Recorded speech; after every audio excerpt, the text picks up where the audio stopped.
काठमाडौँदेखि दार्जिलिङ गल्चियाट सुलिम बागबछला मन्दिर आज जात्रा थियो।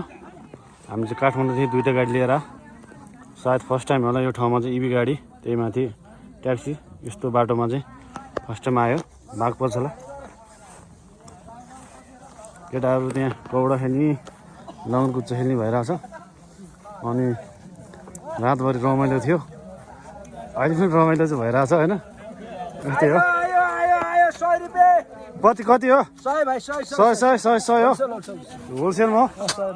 जात्रा कस्तो भयो आज? ठिक छ सबैले रमाइलो भयो नि ल। व्यापार कस्तो सब्जी व्यापार कस्तो भयो?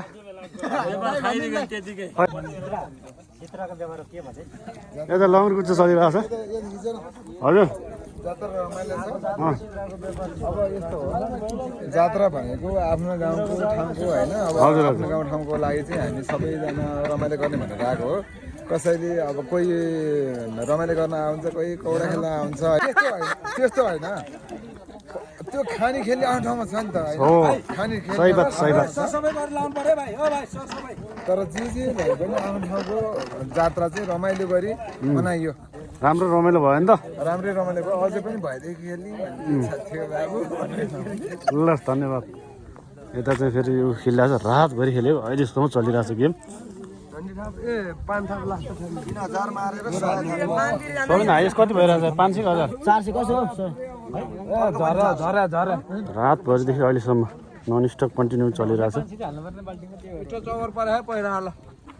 यता मोमो है, मोमो पनि छ स्पेसल।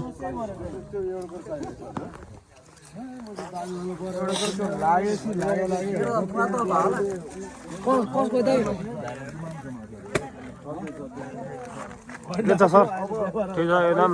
बिहानको अवस्थामा निन्द्रा एकदम निन्द्रा रातभरि सुते छैन है?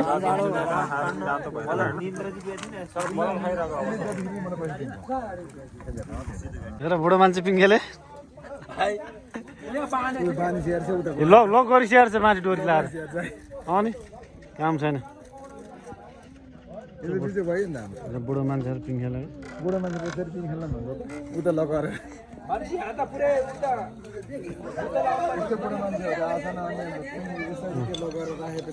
यत्रो पिङ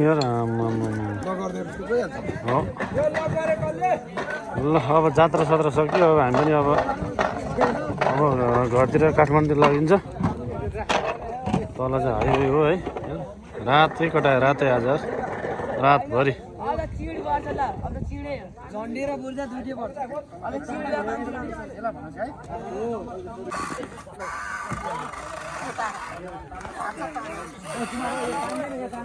यहाँ चाहिँ पिङ खेल्ने तयारी भइरहेको बिहान बिहानै केटालाई रहर लाएर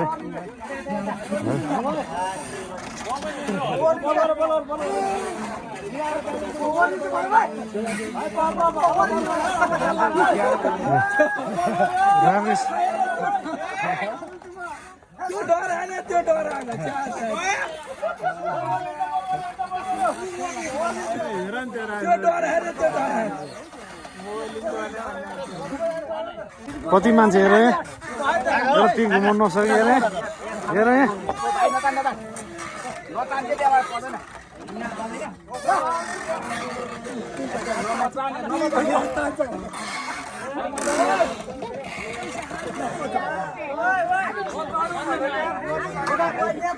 मलाई